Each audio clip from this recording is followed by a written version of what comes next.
this is Let's Talk About Myths, baby. I'm Liv. I'm here to talk to you about the mania that is Greek mythology. It's all just so exciting. Every day something new and crazy. So I'm here today with the inaugural mini myth.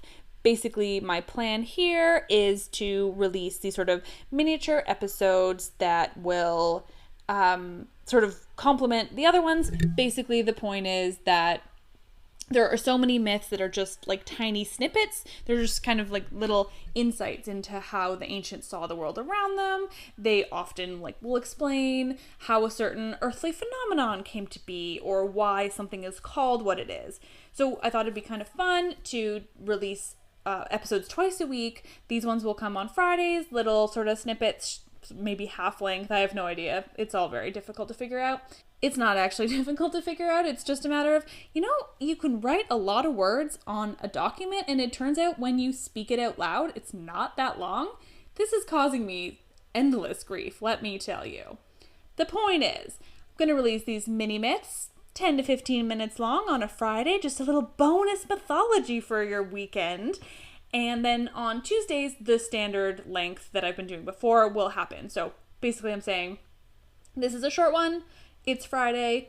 Hopefully, I'm still figuring out the timing of uploading stuff and nothing seems to work out like I want, but ideally, it's Friday. Hello, and I will be back with a standard episode length on Tuesday. I'm also here today with a brand new logo, which is the most exciting thing ever. It was created by my great friend, Matthew Dunleavy. Thank you, Matthew. It's so lovely. I'm very excited. This is mini myth number 1. Echo, echo, echo, and Narcissus. This week's mini myth is the story of why we have echoes. Now, you may have been led to believe that there was some fancy scientific reason why we have echoes. Something to do with the space around us and sounds bouncing off of things and whatnot. Science would have you believe that that's why an echo happens in some areas and not others. But as somebody who is, not much into science, I completely believe science. Completely believe science. I just have an English degree and a classics degree. What can I say? All to say, I'm here to tell you that the real explanation is far simpler. You see, the story of echoes begins with our good friend Zeus. You know the one. Sex addict with a penchant for nymphs. So, good old Zeus. Classy, classy man.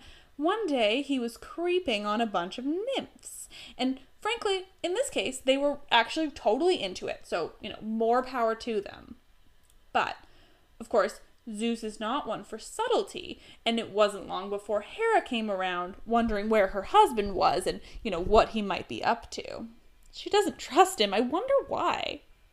So Zeus is off with a collection of these nymphs. I really couldn't tell you how many, but there are more than one, so.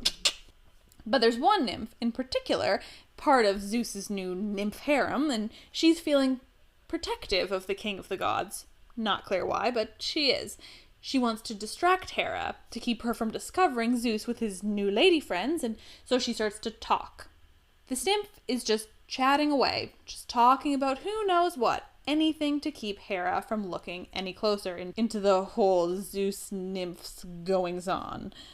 But of course, Hera finds out. What did I tell you about Hera always finding out? So she finds out she's being tricked. And even though it was her husband who was cheating on her, she of course punishes Echo for causing the distraction because it's Hera. And so she curses Echo, making it so that from that point on, she'll only ever be able to repeat the last words that were spoken to her. She'll never be able to voice her own thoughts or feelings or answer anybody or talk at all. Awful.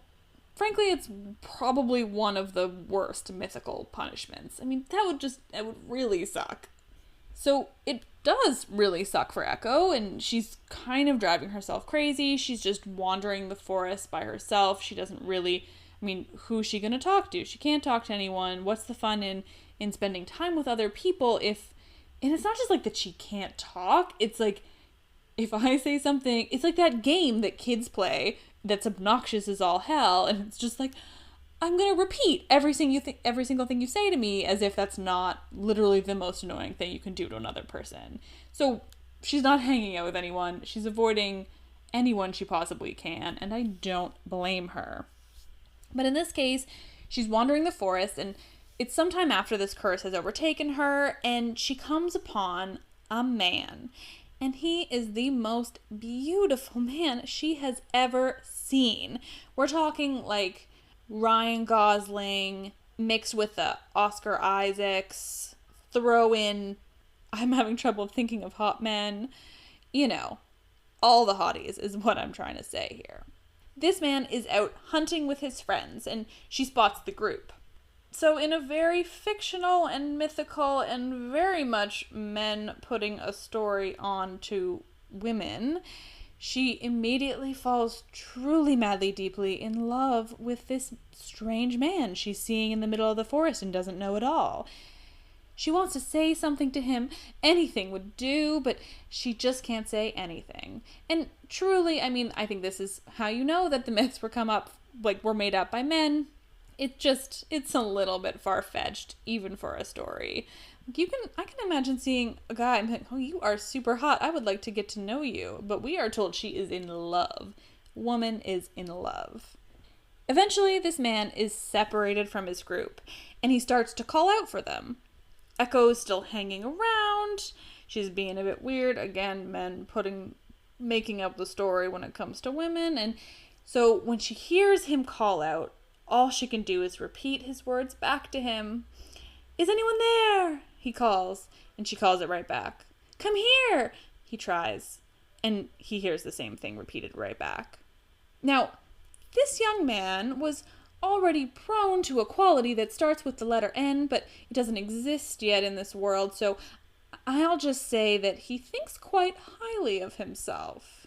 And like I said, story was made up by men. Why can I not say that term? Anyway, the story was made up by men, and so, of course, the man in this story reacts awfully to what is, I admit, a fairly weird situation. I mean, the woman, realistically speaking, probably wouldn't be in love with him, and it's a bit weird that she is, but he loses his mind. Eventually, she feels like she can show herself because he's been calling out and she's been calling back. And she rushes towards him, and she just can't keep her hands to herself. And fine, this might be construed as coming on a bit strong, given they haven't yet met. But like I said, dude loses his mind. So he just, not just like, oh, I'm sorry, I don't know you, could you go away? It's literally like he acts as if she has insulted him in the most awful way possible, or attacked him, or has been stalking him for months. He doesn't take it well. He's an ass. He totally rejects her, doesn't give her a chance at all, and she's bummed, rightly so, I would think. But then, seeing a woman who's not psyched by the way a man has treated her, the goddess Nemesis takes notice. And she sees this guy being a real dick to a woman who was really just being honest about her admittedly kind of obsessive feelings, and she thinks that he deserves punishment. You see, Nemesis is a real badass. She leads him to a nearby pond, and he spots his reflection in the water. He is apparently quite stupid on top of being an ass, and so he doesn't realize that it's just his own reflection, and he falls in love with this handsome man staring back at him from, the water, because it's basically a mirror. And he just stares and stares and stares. He stares at his reflection for so long that he eventually withers away and dies. This man's name was Narcissus, and he was the first Narcissist. Funny enough, the flower doesn't always come from his name. There's one story where it does, but mainly the word narcissist, and then the flower just happened to be named after a narcissist. I don't know. Echo, though, watching this happen, she doesn't know her own self-worth because she never gets over it. She just is in love with this man she didn't know for the rest of her life, and eventually she too withers away and dies. And so all we have left is her voice, which just repeats our words back to us when we just, by complete coincidence, happen to be in locations which scientifically could be reasoned to create echo.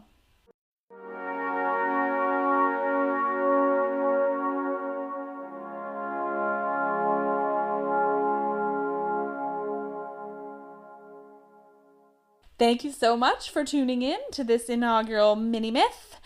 Please do me a solid and rate and review this podcast on iTunes or wherever you're listening. It really helps others discover it and helps me feel like people are listening. It's all around good things, and it takes 2 seconds of your time. So please and thank you. The podcast is actually now available on iTunes, Google Play Store, Stitcher, SoundCloud, possibly more places because internet. The show's Instagram is @MythsBaby. The show's Twitter is @MythsBaby. We have a Facebook page. I said we as if it's not just me sitting in a room with my cat. We have a Facebook page, and it is also @MythsBaby. It has minimal content, but I am working on it. For now, you can hit like and make me feel good. Thank you again. My name is Liv, and I love this shit.